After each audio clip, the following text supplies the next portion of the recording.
Hello बच्चों, कैसे हैं आप लोग। बेसिक हमारा 2-3 दिन चलेगा कम से कम। तो एक दिन तो पूरा हमारा क्वाड्रेंट सिस्टम ही ले लेगा पूरा।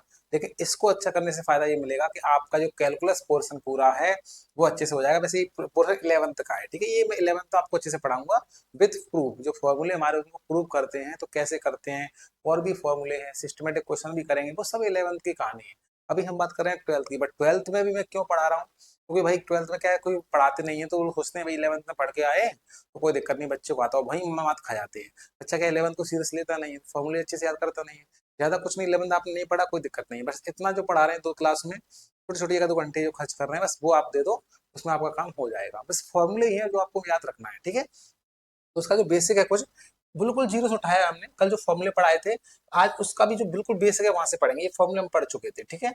ये सब अपने याद करना है, धीरे धीरे इनको याद करो। 2-3 दिन में जब तक क्वेश्चन स्टार्ट होंगे तब तक आप लोग फॉर्मूले को याद कर लो। एक दिन में नहीं करना है लेकिन। बेसिक ट्रिग्नोमेट्री रिप्रेजेंटेशन ये तो हमने 10th क्लास में ही पढ़ा है कि हमारी जो आइडेंटिटी होती है, जो 3 आइडेंटिटी आपने पढ़ी होंगी, ठीक है। सरसम का बोलते हैं जिसको हम sine square theta plus cos square theta equal to 1 होता है। ये तो आपने पढ़ा ही होगा कि sine square theta plus cos square theta equal to क्या होता है, 1। इसको और बड़ा करने का नहीं दिख रहा होता,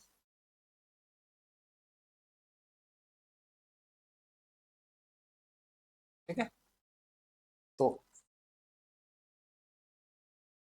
sign square theta plus cos square theta equal to क्या होता है, 1 होता है, ठीक है।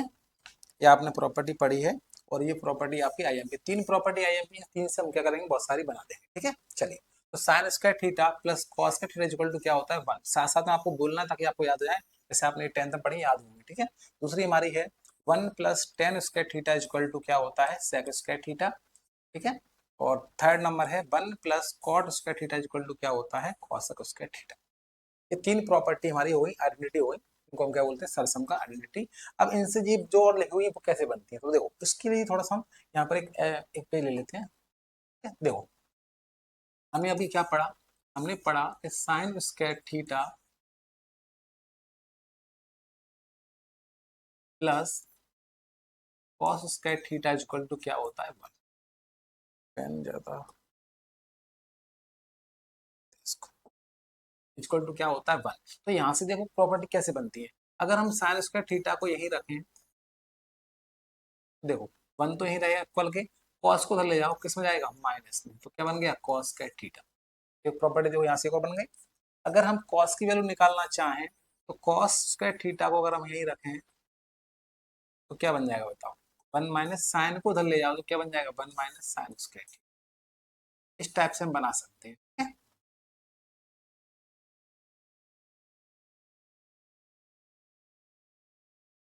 अब यहाँ पर एक और बनाते हैं कि इसका अगर स्क्वायर हटा दें हम तो यहाँ से क्या बन जाएगा बताओ, sine theta equal to under root 1 minus cos square theta. ये सब आपको आना चाहिए, ठीक है। अगर इसका हम स्क्वायर हटाएंगे तो इसमें क्या लग जाएगा, अंडर रूट। मतलब सिंपल सी बात ये है कि अगर स्क्वायर नहीं है तो यहाँ पर इस साइड क्या होगा, रूट होगा, ठीक है। अगर इसका स्क्वायर हटा दें हम तो यहाँ भी क्या लग जाएगा, रूट लग जाएगा। क्या बन जाएगा, 1 माइनस साइन स्क्वायर थीटा। ध्यान ये रखना है कि साइन है तो इधर कॉस होगा, कॉस है वहां पर साइन, इधर साइन हो जाएगा, ठीक है। इधर स्क्वायर नहीं है तो इधर रूट होगा, ठीक है। दोनों साइड स्क्वायर होता है। देखो अगर स्क्वायर नहीं लगाया तो फिर क्या होगा, स्क्वायर हट के रूट लग गया होगा। तो एक प्रॉपर्टी हमारी ये हुई, इससे हमारी ऐसे बहुत सारी निकल जाती है, 4 प्रॉपर्टी हमारी और निकल गई। चलिए अब हम बात कर लेते हैं दूसरी प्रॉपर्टी। तो दूसरी आइडेंटिटी हमारी क्या थी, 1 प्लस टेन स्क्वायर थीटा। ये सब प्रिंटेड था आपका लेकिन थोड़ा अलग से समझा रहा हूँ इसको। 1 plus tan square theta equal to क्या है, सेक स्क्वायर थीटा। अब यहाँ से देखो कैसे बनाते हैं। अगर टेन स्क्वायर थीटा को हम यहीं रखें तो क्या बन जाएगा, सेक स्क्वायर थीटा भी अपनी जगह है। ये 1 प्लस वाला कहाँ जाएगा, माइनस में। अगर इसका हम स्क्वायर हटा दें तो एक और बन जाएगा, देखो एक और बन गई हमारी कौन सी, इसका स्क्वायर हटाएंगे तो क्या जाएगा, अंडर रूट में सेक स्क्वायर थीटा माइनस 1। यहाँ से हम एक और बना सकते हैं, इसका स्क्वायर हटा के इस पर रूट लगा दें तो यहाँ से क्या बन जाएगा, sec theta is equal to under root 1 plus tan square theta. Square हट गया तो क्या लग गया, रूट लग गया। क्लियर है। तो इस टाइप से हमारी थर्ड प्रॉपर्टी और रहती है। तो थर्ड प्रॉपर्टी कौन सी रहती है उसको भी देख लेते हैं।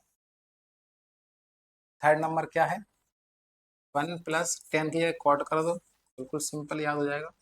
और सेक की जगह कॉसेक कर दो। अब यहाँ पर क्या करना है, कॉट स्क्वायर की वैल्यू अगर आपको निकालनी है तो देखो यहाँ से नई प्रॉपर्टी बन जाएगी। क्या बन जाएगी? Cosec square theta minus one. One को उधर लेगा, किस में गया? माइनस में। इसका अगर स्क्वायर हटा के रूट लगा दें तो एक और बन जाएगी, अंडर रूट में cosec square theta minus one. और यहाँ से एक और बन सकती है, देखो कैसे, इसका स्क्वायर उठा के इस पर रूट लगा दें, सेम सब में चार चार प्रॉपर्टी बन जाती है हमारी, लेकिन मेन हमारी तीन है। अगर आपको तीन आती है तो तीन से हम बना सकते हैं। क्लियर है? चलिए, तो कोई दिक्कत यहाँ, तो कोई दिक्कत आपको होगी नहीं। वापस पेज पे आ जाते हैं।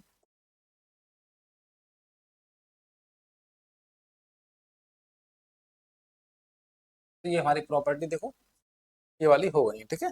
ये हमने सब निकाली थी, तो ये हो चुकी है हमारी। ठीक है, चलिए आगे बात कर लेते हैं। ये देखो, ये क्या लिखा हुआ है, इस पर थोड़ा चर्चा कर लें। ये भी कुछ नहीं है, तो बिल्कुल बेसिक चीजें हैं, आप लोग सब 10th में पढ़ के आए होंगे। वो तो मैंने आपसे बोला कि बिल्कुल बेसिक्स उठाएंगे, इसलिए कोई बच्चा अगर बिल्कुल कमजोर है, बिल्कुल जीरो से 10th भी ढंग से नहीं पढ़ा भाई, तो उसके लिए भी आराम से हो जाएगा। ये चलिए, साइन थीटा हमारा क्या होता है? कॉसेक थीटा का उल्टा होता है, यानी साइन को हम लिख सकते हैं वन अपॉन कॉसेक, तो कॉसेक को भी लिख सकते हैं वन अपॉन साइन। ठीक है, बिना लिखे थोड़ा सा पढ़ लें शॉर्ट शॉर्ट में। कॉस थीटा को लिख सकते हैं one upon sec theta, sec theta को लिख सकते हैं वन अपॉन कॉस थीटा। ठीक है, कोई दिक्कत वाली बात नहीं है। सेक का उल्टा कॉस होता है, तो कॉस का उल्टा सेक हो जाएगा। टेन थीटा को लिख सकते हैं वन अपॉन कॉट थीटा, तो कॉट को लिख सकते हैं one upon tan. Tan cot, देखो तीन हो गए, sine cos, sine cosec, cosec और टेन कॉट। अब टेन कॉट की एक प्रॉपर्टी और भी ध्यान रखनी है आपको, कि साइन में कॉस का डिवाइड करने पर, यानी साइन अपॉन कॉस क्या होता है? टेन होता है। तो टेन थीटा एक और होता है हमारा क्या? Sine theta upon cos theta. तो कॉट भी उल्टा हो जाएगा, कॉट तो टेन का उल्टा होता है, तो कॉट क्या हो जाएगा? कॉस अपॉन साइन हो जाएगा। ठीक है, लेकिन ध्यान रखना, tan one upon cot one upon tan भी होता है, लेकिन एक और होता है साइन अपॉन कॉस, कॉट क्या होता है? Cos upon sine. अगर इनको हिंदी में आपको याद रखना है तो कॉस साइन को हम बोलते हैं ज्या, कॉस को कॉस ज्या, टेन को स्पर ज्या, कॉट को कॉट स्पर ज्या, सेक को विक्रम कॉस ज्या, कॉस को विक्रम ज्या। तो इस तब से आप लोग याद रख सकते हो, हिंदी में भी पूछ ले कभी, साइन ज्या तो कॉसेक विक्रम ज्या, ज्या का विक्रम हो गया, उल्टा हो गया। कॉस क्या है? कॉस ज्या, तो सेक कॉस क्या उल्टा क्या होगा? सेक, तो सेक क्या हुआ? विक्रम कॉस ज्या। और टेन क्या होता है? स्पर्श ज्या, तो कॉट क्या होगा? कोट स्पर्श ज्या। ठीक है, अब इनका एक चीज और सुन लो अच्छे से, साइन का उल्टा कॉसेक होता है, कॉसेक का उल्टा साइन होता है, तो साइन इंटू कॉसेक करोगे तो क्या आएगा? वन आएगा। साइन का इंटू कॉसेक में करोगे तो क्या आएगा? वन आएगा, क्योंकि साइन इंटू कॉसेक क्या होता है? वन होता है भाई। अब वन क्या होगा बता देते हैं भाई। कॉस का सेक में करोगे तो वन आएगा, और टेन का कॉट में इंटू करोगे तब भी क्या आएगा? वन आएगा। अब वन क्यों आता है वो थोड़ा सा यहाँ पर देख लेते हैं, चलो। तो कैसे कैसे बनाएगा भाई? साइन थीटा और इंटू क्या है? Cosec theta. तो कॉसेक को तो हम लिख सकते हैं ना वन अपॉन साइन, अभी तो पढ़ा भाई कि कॉसेक क्या होता है? वन अपॉन साइन होता है। और साइन साइन कट गया तो कितना आ गया? वन नहीं आएगा। सेम ऐसे यहाँ पर है, कॉस सेक लिखा है, तो भाई कॉस थीटा और सेक थीटा क्या होता है? वन अपॉन कॉस थीटा नहीं होता क्या? तो कॉस से कॉस कटेगा तो यहाँ भी तो वन आ गया।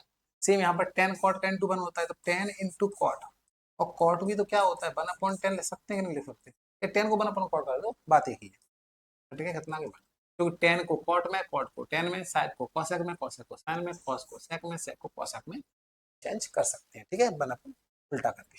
चलिए आगे थोड़ी सी हमारी चीज आ गई, तो थोड़ा इसको देख लेते हैं। पॉइंट टू रिमेंबर, ये क्या है? 90 डिग्री, 100 ग्रेड और पाई बाई 2 रेडियन। ये हमारा एक रिलेशन होता है। देखो, एंगल जो हमारा होता है, जो कोण होता है एंगल, तो कोण को जो मापने की इकाई होती है, कोण को मापने की इकाई, ऐसे हर चीज को मापने की इकाई होती है। ऐसे बैन नापते हैं अपन किलोग्राम में, ठीक है, दूरी नापते हैं मीटर में, सेंटीमीटर में, है ना। तो इसी टाइप से हम क्या होता है, कोण को नापते हैं किसमें? डिग्री, रेडियन, ग्रेड, तीन यूनिट होती है। ऐसे भाई दूरी की भी तो होती है, लंबाई, सेंटीमीटर, मीटर, किलोमीटर, होती नहीं होती। तो इसी टाइप से कोण को मापने की यहाँ पर तीन इकाई बात कर रहे हैं हम। कोण को मापने की कितनी इकाई होती है? तीन होती हैं, डिग्री, ग्रेड और रेडियन। बट हम दो चीज का यूज करेंगे, एक डिग्री का और एक रेडियन का। डिग्री हमने अब तक पढ़ते आए 10th क्लास तक, कि भाई 90 degree, 30 degree, 60 degree, 60 degree, 90 degree, 45 degree, है ना। लेकिन यहाँ पर अब आप बड़ी क्लास में आ गई, तो डिग्री की जगह रेडियन का यूज आपका ज्यादा होगा। ठीक है, तो रेडियन में ही चर्चा हम करेंगे। लेकिन प्रॉब्लम यह है कि हमने डिग्री में पढ़ा हुआ है आज तक, और डिग्री से रेडियन में चेंज करना आना चाहिए। अब क्यों आना चाहिए उसकी बात हम करते हैं। देखो सुनो, आपने कहा 30 डिग्री, अब भाई 30 डिग्री तो आपको पता है, क्वेश्चन में यहाँ पर दिया रेडियन में पाई बाई 6। अब आपको रेडियन में पता ही नहीं है, और वैल्यू आपको डिग्री में याद है, भैया आपने 10th में पढ़ा होगा ना साइन 30 की वैल्यू कितनी होती है, तो आपने कहा साइन 30 1/2 होता है। अब यहाँ पर उन्होंने दे दिया साइन π/6। अब आपको यही नहीं पता कि π/6 को डिग्री में कितना बोलते हैं, तो आप कैसे वैल्यू करोगे, क्योंकि आपको वैल्यू यार डिग्री में है और पूछ रहे हैं रेडियन में। तो डिग्री से रेडियन में चेंज करना आपको आना चाहिए, आपको पता होना चाहिए भाई कि डिग्री को रेडियन में π/6 बोलते हैं। आपको पता होना चाहिए कि भाई हिंदी में पिता को क्या बोलते हैं, इंग्लिश में फादर बोलते हैं, तभी तो पता है। आपसे कोई पूछेगा what is your father name, तो आपको पता नहीं है फादर किसको बोलते हैं, पिता को बोलते हैं, आपको हिंदी में पता है। तो दोनों पता होना चाहिए, हिंदी और इंग्लिश में, तभी तो आप बता पाओगे भाई कि फादर मतलब पिता का नाम पूछ रहे हैं। तो भाई सेम ऐसे यहाँ पर कहानी है, तो डिग्री में आपको याद है, रेडियन में आपको पता ही नहीं है, तो उसमें भी पता होना चाहिए। खैर, ये याद नहीं करना है, इसलिए आपको निकालना आना चाहिए। कुछ वैल्यू आपको याद करनी है, करने ना कर पाओ तो अच्छी बात है, नहीं तो फिर आपको निकालना तो हम आपको सिखाई देंगे। तो देखो इसमें क्या लिखा है, multiplying by π/84 changing degree to radian. Degree से रेडियन में चेंज करने के लिए हम क्या करेंगे, π/180 से मल्टीप्लाई कर देंगे, यानी कि गुणा कर देंगे। ठीक है, अभी समझेंगे कैसे। और फिर थर्ड स्टेप में लिखा है मल्टीप्लाई 180/π, इसका उल्टा कर देंगे तो बन जाएगा रेडियन से डिग्री में। ठीक है, तो पहले इसको समझ लेते हैं हम, ये चीजें थोड़ा सा बाद में करेंगे। देखो कैसे, भाई मैंने आपसे कहा 30 डिग्री। अब 30 डिग्री है और हमको नहीं पता है कि रेडियन में कितना है, तो अभी बताया था कि भाई 30 डिग्री को रेडियन में चेंज करना है, तो क्या करेंगे, π/180 का मल्टीप्लाई कर देंगे। सी लगाना है लगाओ, कोई दिक्कत नहीं उसे। अब यहाँ पर काट दो, छंके 18, तो कितना आ गया, π/6 आ गया। मतलब 30 डिग्री को हम क्या बोलते हैं रेडियन में, π/6 से बोलते हैं। अब साइन 30 बोलो और चाहे फिर साइन π/6 बोलो, एक ही बात है। साइन 30 वैल्यू 1/2 होती है, तो साइन π/6 की वैल्यू 1/2 होगी। क्यों होगी, क्योंकि 30 बोलो चाहे π/6 बोलो, बात एक ही है। बस फर्क इतना है कि इसको बोल रहे हैं हम डिग्री में, इसको बोल रहे हैं रेडियन में। बेटा दीवार नहीं खराब करो, ठीक है। चलिए अब एक और ले लेते हैं 45। चलो हम एक नहीं दो तीन लेंगे 45। अब 45 को भी करना है हमें चेंज किसमें, रेडियन में। तो कोई कहानी, π/180 का मल्टीप्लाई कर दो, यहाँ पर काट दो, इतनी बार 4 बार कितना आ जाएगा, π/4। तो π/4 को हम क्या बोलते हैं, 45 डिग्री। और भाई ले लो 60 डिग्री ले लो, चलो। तो पाई 60 डिग्री मतलब फिर वही 60 इंटू π/180, काट दो भाई, कितनी बार 3 बार, कितना आ गया, π/3। ठीक है, अब 90 ले लो, इसको भी डिग्री से क्या करना है, रेडियन में चेंज करना है। आपको याद नहीं है कोई दिक्कत नहीं है, चेंज तो करना आना चाहिए भाई। तो कितना आ गया, π/2। बट आपसे फिर भी एक चीज हम कहेंगे, कुछ वैल्यू आप लोग याद कर लो। कैसे, बार बार छोटी मोटी चीजें वही यूज होनी है आपकी, 30 45 60 90 120, तो वही आप लोग याद कर लो। चेंज करना तो आना चाहिए, अच्छी बात है, क्योंकि भाई 135 भी पूछ सकते हैं आप लोगों से, तो चेंज करना तो आपको आना चाहिए ना, कि 135 को चेंज करना है रेडियन में, तो π/180 का मल्टीप्लाई कर देंगे भाई। ठीक है, ठीक है बच्चों। लेकिन दिक्कत बस ये है, यहाँ पर काट दो 45 से, 3 बार 4 बार, कितना आ गया, 3π/4 आ गया भाई। ठीक है, लेकिन बात यहाँ पर यह है, कुछ याद कर लो, ज्यादातर यूज इनका ही होता है। आप वहां पे पेपर दे रहे हैं भाई, छोटी छोटी चीजों को निकालने बैठे हैं, तो टाइम भी तो मैनेज करना है, नहीं करना है। तो 30 याद कर लो, 30 को हम π/6 बोलते हैं रेडियन में, 45 को π/4 बोलते हैं, 60 को π/3 बोलते हैं, 90 को π/2 बोलते हैं, और पाई को कितना बोलते हैं, पाई को बोलते हैं 180। एनी डाउट, यहाँ तक कोई दिक्कत होगी नहीं मेरे हिसाब से। ठीक है, तो ये हमारा हो गया डिग्री से रेडियन। अब बात करते हैं रेडियन से डिग्री। रेडियन से डिग्री की अगर हम बात कर लेते हैं, तो उसके लिए उल्टा कर दो भाई। वैसे मैंने कहा भाई π/6 लिखा है, अब आपको नहीं पता है रेडियन में लिखा है, पर डिग्री में कितना है। तो डिग्री में पता करने के लिए कुछ नहीं करना, π/6 की जगह अभी क्या बताया था, π/180 से मल्टीप्लाई किया था, अब उल्टा कर दो, 180/π से कर दो। तो पाई से पाई कैंसिल हो जाएगा, 6 18, 6 3 18, आ गया 30। तो 30 डिग्री आ गया। ये पढ़ा था हमने, 30 को क्या बोलते हैं, π/6, π/6 को क्या बोलते हैं, 30। एक तरीका तो ये हो गया भाई, उल्टा कर दो। डिग्री से रेडियन में चेंज करने के लिए क्या करते हैं, π/180 का मल्टीप्लाई। तो रेडियन से डिग्री में करने के लिए 180/π। बिल्कुल सिंपल, कितना सिंपल है। एक तरीका इसका और भी है भाई, डायरेक्ट करना, डायरेक्ट कर दो। पाई की, पाई से डिग्री से क्या करना है, रेडियन, रेडियन से डिग्री। अब देखो यहाँ पर क्या है, पाई लगाए। अब पाई लगाए तो सिंपल सी बात है, रेडियन में दिया हुआ है, तो आपको चेंज करना है डिग्री में। तो एक तरीका और भी है, पाई की वैल्यू डायरेक्ट रख दो ना 180 डिग्री, ऐसे भी कर सकते हो, 36 18, ये आ गया 30 डिग्री। तो अगर उल्टा नहीं करना है इतना ध्यान रख लो, पाई की वैल्यू हम जानते हैं 180 होती है, कहानी खत्म। लो अब ले लेते हैं, चलो पाई बाई 3 लेते हैं, चलो पाई बाई 2 ले लिया हमने। चलो पाई बाई 2 को बनाना है डिग्री में, तो पाई की वैल्यू कितनी होती है 180, अपॉन में क्या है 2, तो कैंसिल कर दो, कितना आ गया भाई 90 डिग्री। अब बता, अब तो कोई दिक्कत नहीं है, समझ में आ रहा है कितना सिंपल है। चलो ये चीज हमारी हो गई है, तो इसको अब आगे बढ़ते हैं इस चीज को, टाइम ज्यादा लंबी, ये हमारा हो चुका है। अब इसमें एक चीज हमारी रह गई है, ये पुट करने वाले प्रॉपर सब्स्टिट्यूशन क्या होता है, इस चीज को थोड़ा सा बताएंगे, बाकी फिर हम क्वेश्चन करेंगे तब समझेंगे क्या होता है जब हम क्वेश्चनों को सिंपलेस्ट फॉर्म में चेंज करते हैं, या ट्रिग्नोमेट्री से जो क्वेश्चन दिए रहते हैं, अगर हमें डिफरेंशियल करना है, अवकलन करना है, या फिर इनवर्स ट्रिग्नोमेट्री यानी प्रतिलोम त्रिकोणमिति जो क्वेश्चन सॉल्व करेंगे, या फिर समाकलन इंटीग्रेशन में सॉल्व करेंगे, तो वहां पर क्या होता है क्वेश्चन को हम पहले सिंपलेस्ट फॉर्म में चेंज करते हैं।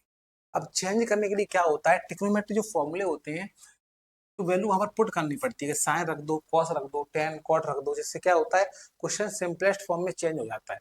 और क्वेश्चन सिंपलेस्ट फॉर्म में चेंज हो जाता है तो इसके बाद हम क्या करते हैं, इसके बाद हम क्या करते हैं, उसको सॉल्व करते हैं। तो अब हमको यही पता नहीं चलता भाई कि हम सिंपलेस्ट फॉर्म में चेंज करें कैसे, हमको यही नहीं पता होता इसमें क्वेश्चन में क्या रखना है, साइन रखें, कॉस रखें, टेन रखें, कॉट रखें, सेक रखें, कॉसेक रखें। ये चीज क्या है बच्चों को बहुत दिक्कत करती है। टीचर तो क्या करते हैं, सवाल कराएंगे रख देते हैं भाई, हाँ बेटा इसमें क्या आएगा, साइन आएगा, साइन रख दें, देखो फॉर्मूला बन गया, देखो कॉस रख दिया, फॉर्मूला बन गया। अरे भाई बच्चों को बताओ तो पहले कि रखने कैसे रखा, हम क्या सोच के रखें, आपने तो सोच लिया भाई आपको तो आता है, लेकिन हमें कैसे पता चलेगा कि इसमें साइन रखना है कॉस रखना है। तो इसका भी एक तरीका ये है कि अगर क्वेश्चन में क्या होता है अंडर में ए स्क्वायर माइनस एक्स स्क्वायर हो, तो हम क्या रखते हैं ए साइन या फिर ए कॉस रखते हैं। अब मान लो यहाँ पर एक ही जगह 1 है, तो यहाँ रख देंगे 1, 2 स्क्वायर तो यहाँ रख देंगे 2, 3 है तो 3। इस टाइप से हम क्वेश्चन करेंगे तो समझ लेंगे। अगर प्लस में आता है ए स्क्वायर प्लस एक्स स्क्वायर, अगर क्वेश्चन में इस टाइप की फॉर्म होती है तो हम क्या रखते हैं टेन या कॉट। सिंपल समझो, ए स्क्वायर माइनस एक्स स्क्वायर है तो साइन कॉस रखते हैं, प्लस है तो टेन कॉट रखते हैं। एक्स स्क्वायर माइनस ए स्क्वायर उल्टा हो, देखो यहाँ पर क्या था भी, देखो यस थोड़ा मिटा दें। अब यहाँ पर क्या है, ए स्क्वायर माइनस एक्स स्क्वायर है तो रखते हैं साइन कॉस, इसका उल्टा हो एक्स स्क्वायर माइनस ए स्क्वायर हो तो रखते हैं सेक कॉस, और प्लस में हो तो रखते हैं टेन कॉट। कितना सिंपल देखो, अब यहाँ ए है तो ए आएगा ना साथ में, 1 है तो 1 आएगा, 2 है तो 2 आएगा। और अगर इस टाइप से हो ए प्लस एक्स, ए माइनस एक्स, अनरूट में हो, बिना रूट के हो, अपॉन में हो, ओनली वैसे ही हो, बिना रूट के हो, कैसे भी हो, तो रखते हैं हम कॉस थीटा, कॉस थीटा या फिर कॉस 2 थीटा, एक ही बात है, कुछ भी रख लो उससे कोई दिक्कत नहीं है। देखो यहाँ पर लिखा है note, if A replace 1 then put A equal to 1, ठीक है। चलिए तो ये चीजें और क्वेश्चन करेंगे तो आपको समझ में अच्छे से आ जाएंगे। आगे हम बात कर लेते हैं एक टेबल। अब ये टेबल तो भैया आप लोगों ने पढ़ी है 10th क्लास में, 90 तक आपने याद की है, लेकिन 11th आपने 180 तो याद की होगी। अगर याद नहीं है तो आपको अभी याद करनी है ये, इसको बनाना सिखाएंगे, सिखा भी देंगे पर 11th के कोचिंग जाएंगे, अभी आप लोग समझ जाओ। अब इसको बनाएंगे तो इसके लिए थोड़ा टाइम ज़्यादा चाहिए, वीडियो और लंबी जाएगी, ठीक है। ये आपको याद रखना है साइन जीरो की वैल्यू कितनी होती है, साइन जीरो जीरो होता है, sine 30 1/2, sine 45 1/√2, sine 60 √3/2, sine 90 1, sine 120 √3/2, sine 135 1/√2, sine 150 1/2, sine 180 0। अब यहाँ पर आप लोगों को 90 का याद तो है, देखो मुझे पता है 90 तक आपको याद है, नहीं है तो आप लोग कर लीजिए याद। अब वो बनाना सिखाना बच्चों वाला काम मत करो कि भाई 10th में सिखाते हैं 90 तक कैसे बनाते हैं, अब वो भी क्या बनाना सीखोगे, बनाना सीख गए होगे, और नहीं सीखे तो भाई इनको याद करो, ठीक है। इसके बाद आपको बनाना सिखाते हैं 90 से आगे, देखो जो 90 वाली वैल्यू को काट देते हैं अगर हम, तो देखो जो 60 वाली वैल्यू है वो 120 में जाती है, देखो √3/2, देखो √3/2। 45 वैल्यू कहाँ जाती है, 135 में जाती है, देखो 1/√2, देखो 1। 30 वाली कहाँ जाती है, 60 में, 150 में जाती है, सॉरी है ना। और जीरो वाली कहाँ जाती है, 180 में। अब दिक्कत यहाँ पर ये है कि हम भूल गए तो 45 वाली कभी गलती से 120 ले गए तो नहीं ले जाना भाई, इनका दोनों का सम कितना होता है 180 होता है। अगर आप 60 को ले जा रहे हो 120 में तो आप चेक करो इन दोनों को जोड़ के 180 आ रहा है तो आप सही ले जा रहे हो। अगर आप 60 को 135 में ले जा रहे हो तो गलत ले जा रहे हो, जोड़ने पर कितना आ रहा है 195 आ रहा है, जो कि गलत है ना। अब 45 को आप किस में ले जाओगे, 135 में ले जाओगे, क्योंकि इन दोनों को जोड़ने पर कितना 180 आना चाहिए। 30 को कहाँ ले जाओगे, 150 में ले जाओगे, क्योंकि जोड़ने पर कितना आना चाहिए 180 आना चाहिए। और जीरो का ले जाओगे 180 में, क्योंकि जीरो 180 कितना होता है, वो भी हमारा 180 होता है। अब बात ये आती है कि नहीं समझ में आया तो देखो समझ लेते कैसे। ऐसे मैंने आपसे कहा कि साइन 150 डिग्री यानी साइन 150 की वैल्यू बताओ, तो अब आपने दिमाग लगाया 150 में कौन जाता है, 30 आता है। और 30 आपको याद है कि साइन 30 कितना होता है, साइन 30 होता है 1/2। साइन 150 भी कितना हुआ, 1/2 हुआ। कैसे आपको याद होगा, ठीक है। चलिए और लेते हैं साइन 135 डिग्री। अब आपने कहा 135 डिग्री, 135 डिग्री भी इसमें जाती है तो 45 जाता है 135 में। और साइन 45 डिग्री आपको याद है 1/√2, तो 135 कितना होगा 1/√2, 135 डिग्री। ठीक है, तो ऐसे आपको याद होगा। देखो हो गया। अब सब ऐसे ही करना है, पर फिर कहोगे सर यहाँ पर माइनस कैसे आ रहा है, ये आपको समझाएंगे क्वाड्रेंट में। देखो क्वाड्रेंट में क्या होता है, देखो 0 से 90 में ये हमारा फर्स्ट क्वाड्रेंट में आता है। 0 से 90 क्वाड्रेंट अभी समझाऊंगा, नहीं पता तो टेंशन ना लें। 0 से 90 कितना होता है फर्स्ट क्वाड्रेंट, और फर्स्ट में सब पॉजिटिव होते हैं। और 90 से 180 हमारा होता है सेकंड क्वाड्रेंट, और सेकंड क्वाड्रेंट में सिर्फ साइन और कॉसेक, उसका उल्टा, दोनों पॉजिटिव होते हैं। देखो साइन और कॉसेक पॉजिटिव होते हैं और बाकी सब क्या होते हैं, नेगेटिव होते हैं। इनमें माइनस लगा दें, ठीक है। ये हम समझेंगे, क्वाड्रेंट समझाएंगे तो और अच्छे से, ठीक है। अभी हम बात करते हैं वैल्यू की। चलो मैंने कहा आपसे 10 30 वैल्यू, तो आपको पता है 1/√3। मैंने कहा 10 150 वैल्यू। अब 10 150 वैल्यू आपको नहीं पता, तो आप सोचो 150 कौन जाता है, 30 जाता है। और 10 30 कितना होता है 1/√2। 10 150 भी क्या हुआ 1/√2, लेकिन माइनस के साथ। माइनस के साथ माइनस साइन और कॉसेक में माइनस नहीं लगाना है बस, ठीक है। अब एक और ले लेते हैं, चलो बताओ cos cos 120, cos 120, cos 120 degree value क्या होगी। अब आप दिमाग लगाओ, 120 में कौन जाता है, बताया था 60 जाता है। 120 60 कितनी होती है 180, जोड़ के चेक कर लिया अगर, 60 जाएगा। तो कॉस 60 कितना होता है, बोलो 1/2। तो कॉस 120 से कितना होगा 120, वो भी कितना होगा 1/2, लेकिन माइनस का 1/2 होगा, क्योंकि कॉस तो नेगेटिव होता है भाई। 90 से 180 में नेगेटिव होता है, ठीक है। समझ आ गई, नहीं आई तो जल्दी में पढ़िए और देख लेंगे अच्छे से। क्लास लंबी तो नहीं हो रही, कितनी मिनट बड़ी हो गई, चलिए, है ना। तो ये हमारा क्वाड्रेंट हो गया, इसको आप लोग वैल्यू को याद कर लेना, ठीक है। अब देखो इसके बाद क्या है, पाइथागोरस थ्योरम क्वाड्रेंट। ये चीज आपकी रह गई है, इसको हम क्या अगली क्लास में करेंगे, क्लास क्या लंबी हो रही है तो इसमें हम इसको करेंगे। अगली चीज हमारी क्या रहेगी, पाइथागोरस थ्योरम और क्वाड्रेंट, बस लास्ट चीज आपकी यही है। तो ये हम कल पूरी क्लास में खत्म करेंगे पाइथागोरस थ्योरम और क्वाड्रेंट को। इसके बाद हमारा बेसिक थ्योरी वाला ट्रिग्नोमेट्री कंप्लीट हो जाएगा। और ट्रिग्नोमेट्री का इतना जो हमारा हमने पढ़ा है बेसिक, ये सफिशिएंट है। 12th में आपको दिक्कत नहीं जाएगी, चाहे 11th आपने पढ़ा हो चाहे 11th आपने नहीं पढ़ा हो। और ऐसे ही हम हर चैप्टर की जो बेसिक आपका जो 11th का यूज होता है वो 12th में पढ़ाएंगे, ताकि आपको दिक्कत ही ना हो भाई। 11th से मैटर ही नहीं है, ठीक है। जो कोई करता नहीं है, लेकिन अपन करेंगे। अपन मान के चल रहे हैं भैया आपको कुछ नहीं आता, आता अच्छी बात, नहीं आता तो कोई दिक्कत वाली बात नहीं है। आप लोगों के लिए हम आई गए हैं। तो बस चैनल पर पहली बार हैं तो चैनल को लाइक करें, शेयर करें, सब्सक्राइब करें, और मिलते हैं अगली क्लास में। Thank you.